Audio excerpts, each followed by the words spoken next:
Développement concernant le sujet du peuple d'Israël. Et ce sujet, bien entendu, est la Géoula, la délivrance d'Israël, puisque c'est le sujet principal du judaïsme. Et pour développer ce sujet, nous avons choisi cette année de prendre le livre du Rav Harlap, du Rav Moshe Harlap.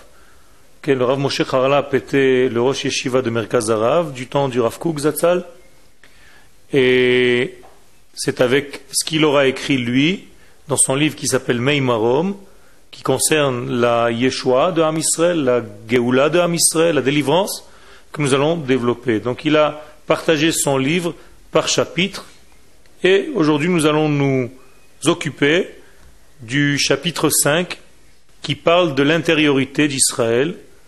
Et je vous lis et je traduis en même temps, et nous allons développer Be'ezrat Hashem. Le Rav écrit Pnimiyut Israël, Tamid Kodesh Kodashim Lashem. L'intérieur d'Israël, l'intériorité d'Israël, à savoir l'âme d'Israël, reste toujours dans son état de Kodesh Kodashim, de sainteté absolue. Kodesh Lashem. Geulat Israël titachen lavo beofanim shonim. Le Rav explique que la Géoula d'Israël peut venir de différentes manières.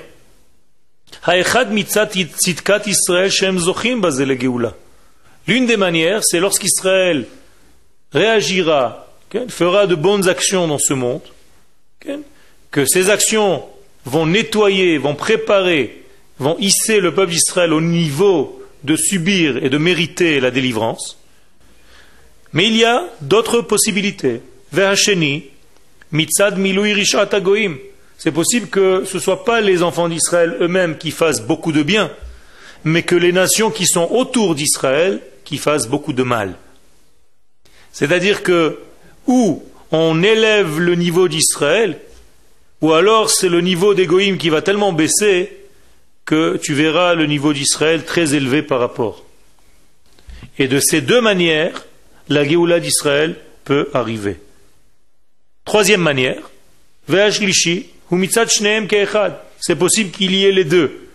C'est-à-dire une période où le peuple d'Israël fera de plus en plus de bonnes actions, où le peuple réintégrera de plus en plus sa terre, de plus en plus de juifs feront leur aliyah.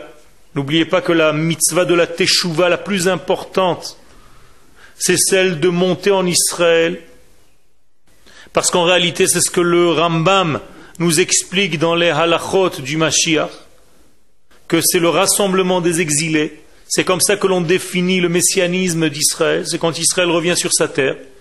Et je suis content que ce cours passe sur Internet.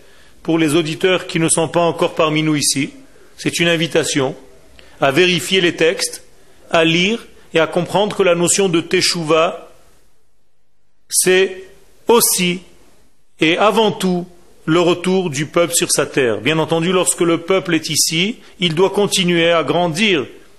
Il a grandi au niveau horizontal, en s'étant déplacé de là où il est jusqu'en Eretz Israël. Et là, en Israël, il continue son dévoilement au niveau vertical, c'est-à-dire l'élévation au niveau de l'esprit. Et ça peut se faire aussi, donc, lorsque les deux phénomènes apparaissent. Autrement dit, lorsque d'un côté Israël donc fera de bonnes actions, et lorsque les nations du monde qui sont autour d'Israël feront tout pour rabaisser l'image d'Israël dans le monde. Donc c'est absolument possible que le messianisme d'Israël arrive de cette manière-là. Continue le Rav, sachez que la délivrance du peuple d'Israël sera ni comme la première façon, ni comme de la deuxième façon, mais par la troisième façon. C'est-à-dire qu'Israël, effectivement, fera de plus en plus de bonnes actions dans ce monde, et malheureusement, nous aurons autour de nous des nations qui feront de plus en plus de mal. Et il va apparaître, il va sortir au grand jour, qu'en réalité les fautes et les défaites, les chutes, les crises du peuple d'Israël sont toutes venues, tous ces degrés de chute et de destruction, de déstabilisation sont venus parce que Israël recherche à l'intérieur de lui la véracité et le degré du divin. Donc le Rav ici nous dit que même les fautes que le peuple d'Israël va faire sont toujours des fautes liées à sa recherche du divin. C'est parce qu'Israël recherche tellement fort le divin qu'il va subir des chutes et des crises durant son histoire.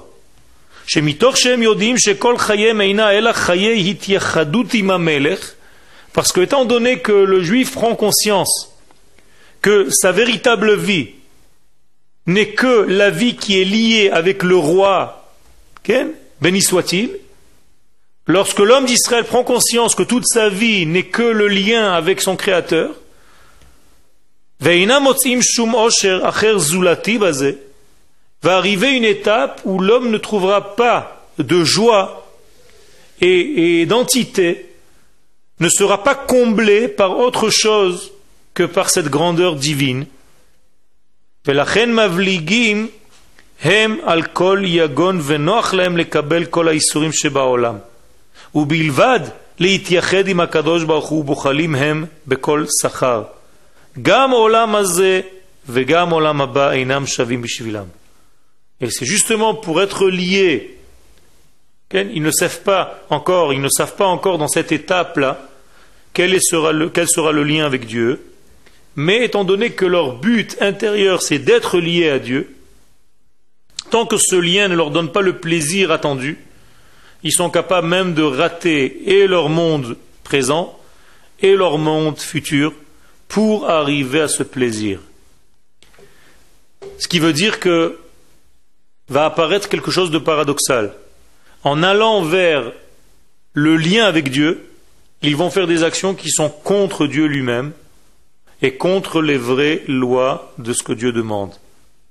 Pourquoi ? Tout simplement parce que le désir d'être collé au roi, le désir d'être collé à Dieu est tellement intense, tellement fort, qu'ils ne supporteront pas peut-être le chemin pour arriver, et ils voudront tout de suite atteindre le haut niveau.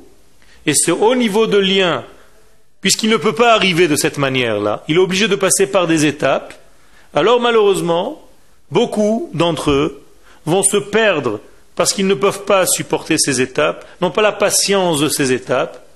Ils veulent ou tout ou rien. Et comme il n'y a pas le tout, alors malheureusement il y a le rien. Mitorze, ce qu'il faut comprendre de là, c'est que le Rav Zatzal ne juge pas le peuple d'Israël au niveau de son extériorité, mais il va le juger ici selon son désir intérieur profond. Ça veut dire que le désir intérieur de tout homme d'Israël, c'est d'atteindre le divin. Et c'est justement parce qu'il n'atteint pas le divin qu'il faute. Et donc on ne peut pas juger un homme d'Israël extérieurement, il a fait une mauvaise action, il est coupable. Ce n'est pas aussi simple que ça.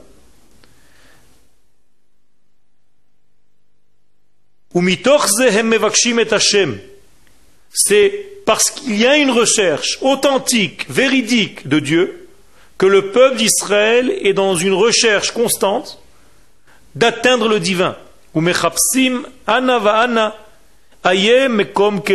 il cherche par-ci et par-là, en haut et en bas, à droite et à gauche, devant et derrière, la présence du divin. Comment ça va se manifester, cette présence du divin, selon eux? Un grand plaisir infini, un remplissage de lumière, un calme intérieur, une plénitude. En réalité, c'est ce que chacun de nous attend. C'est une grande joie intense intérieure qui nous remplit, un calme intérieur et une sensation de plénitude. Et lorsque nous ne sommes pas dans cet état, nous sommes toujours dans un manque et dans une souffrance, une relative intérieure, qui nous fait chuter de temps en temps parce que la souffrance devient un tout petit peu trop forte. Ou alors, de temps en temps, nous avons des élans et des pointes de lumière. mais nous sommes dans l'instabilité. Je reviens à ce que le Rav nous dit, et c'est une clé.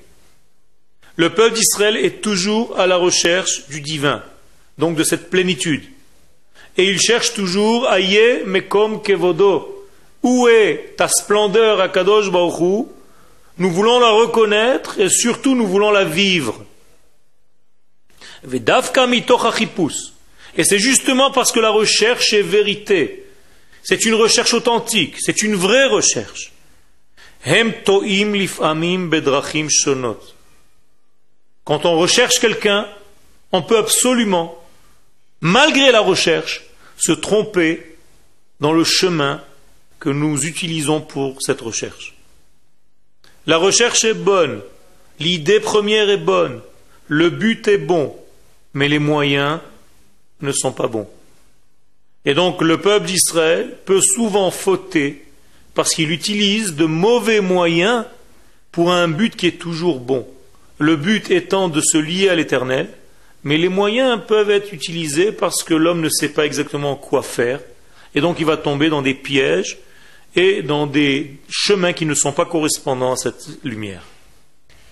Tarim povasham, et donc ils essayent de vérifier, de tourner, de scruter, de rechercher à droite et à gauche par quel chemin on peut arriver à atteindre cette fameuse lumière, cette fameuse sensation de plénitude. Les mala ve les mata, en haut et en bas. Veyesh ka'asher einam motzim et mevukasham. Et lorsque malheureusement on ne trouve pas, ceux qui cherchent ne trouvent pas ce qu'ils demandent, ne sont pas rassasiés parce qu'ils n'ont pas reçu ce qu'ils ont voulu recevoir, nizil venithane me'al mahaden. Ils arrivent à la conclusion suivante: allons profiter au moins de ce monde. C'est-à-dire tomber dans les plaisirs immédiats du monde matériel. Le monde matériel offre des plaisirs immédiats.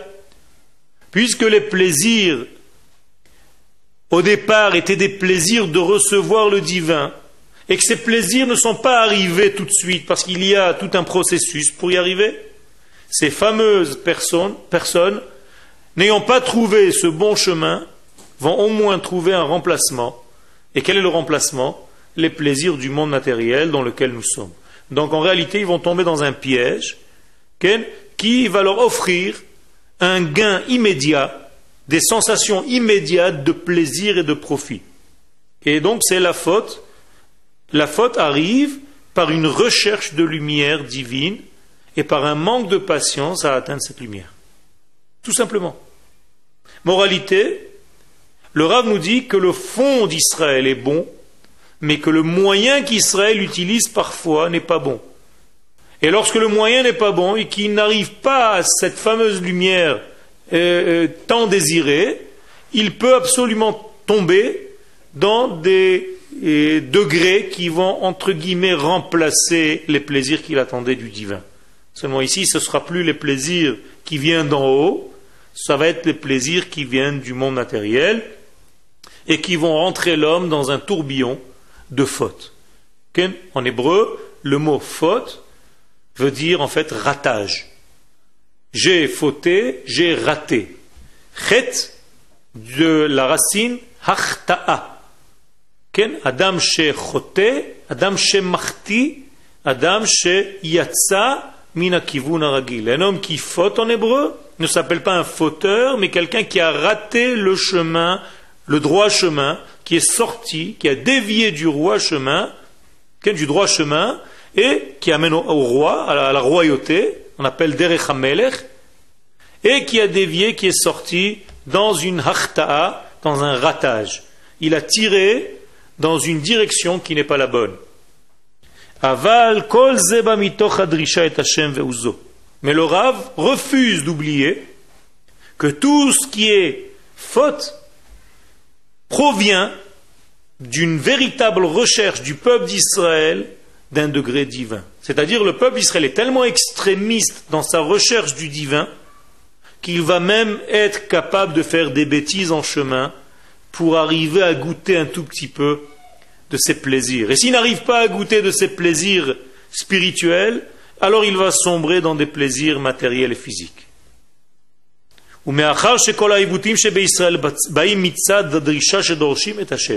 Et puisque le fond, l'essence même de cette recherche est bonne, parce qu'en réalité, si on enlève tous les moyens, le premier degré est un véritable désir du peuple d'Israël d'atteindre Dieu, nous révèle ici le Rav un grand secret, c'est que Dieu aime Israël dans son fond. Pourquoi? Tout simplement parce que le fond d'Israël est toujours bon. On a dit tout à l'heure, et je le répète, ce sont les moyens qui ont fait fauter. Mais le but intérieur, véritable, premier, est une recherche du divin. Et comme Dieu est capable aussi de voir ce que l'homme est, et pas seulement ce que l'homme fait, alors Dieu ne juge pas seulement selon nos actions, mais selon aussi nos désirs. Et donc Dieu va juger Israël selon son désir intérieur, et son désir intérieur étant d'atteindre Dieu, Dieu ne voit pas la faute dans l'intériorité d'Israël.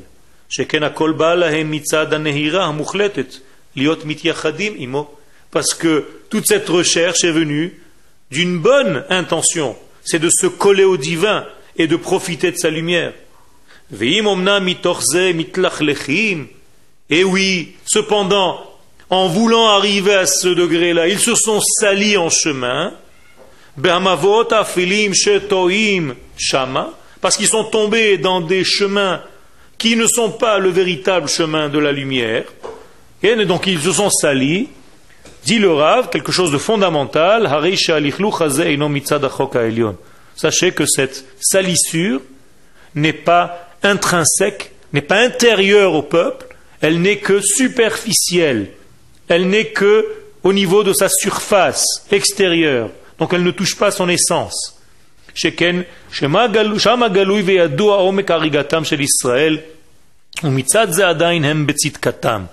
Et le Rav conclut, le peuple d'Israël reste donc un tzaddik intérieur tout le temps. Et de temps en temps, il est un rachat extérieur. Tout le temps, il est tzaddik au fond, et de temps en temps, il a des actions qui sont des actions de déviation, de ratage, extérieurement parlant. Dit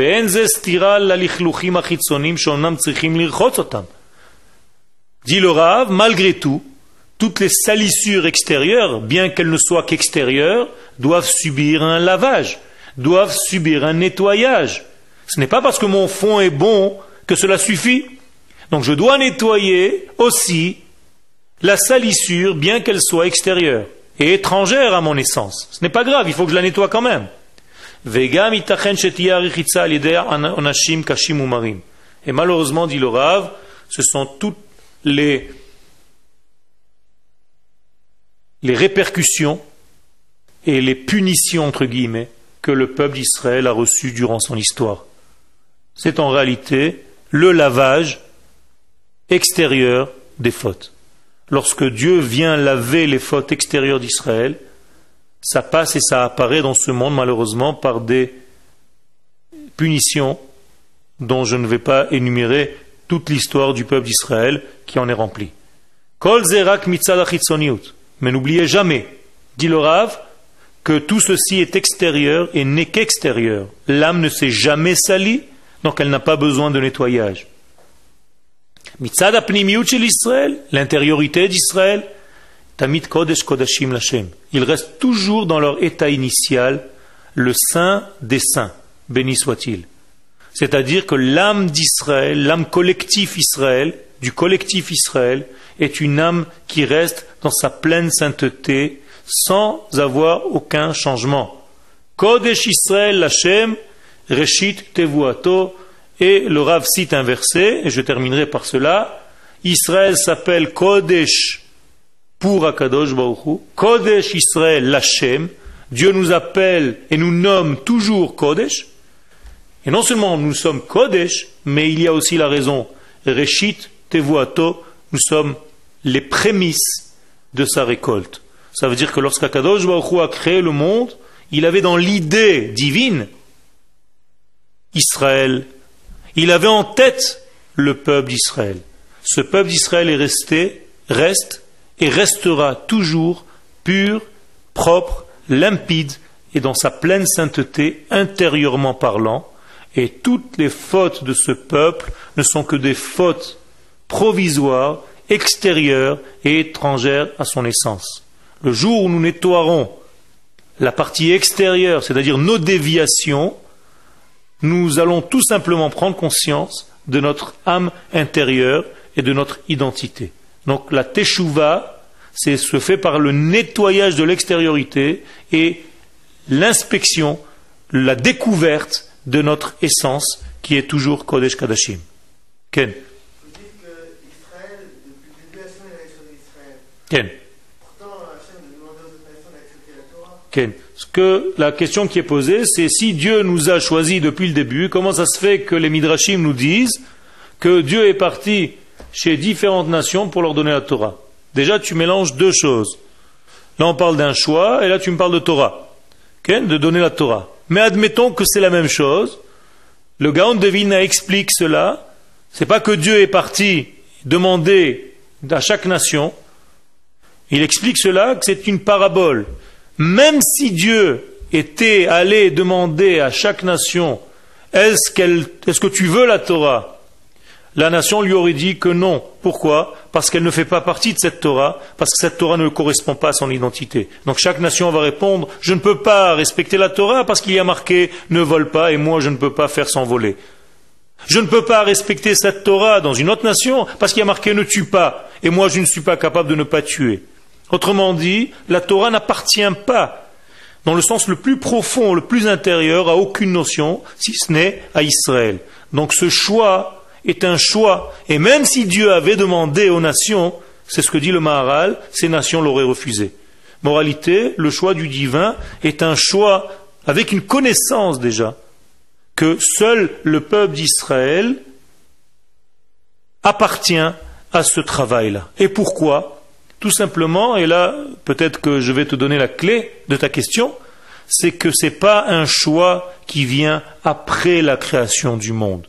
C'est pas que Dieu a créé toutes les nations et qui s'est dit du haut vers le bas, tiens, quelle nation je vais voir qui correspond exactement à ce que je veux. Pas du tout. Lorsqu'il a déjà créé le monde, il a créé la nation d'Israël avec les capacités qui lui seront données pour dévoiler le nom de Dieu sur terre.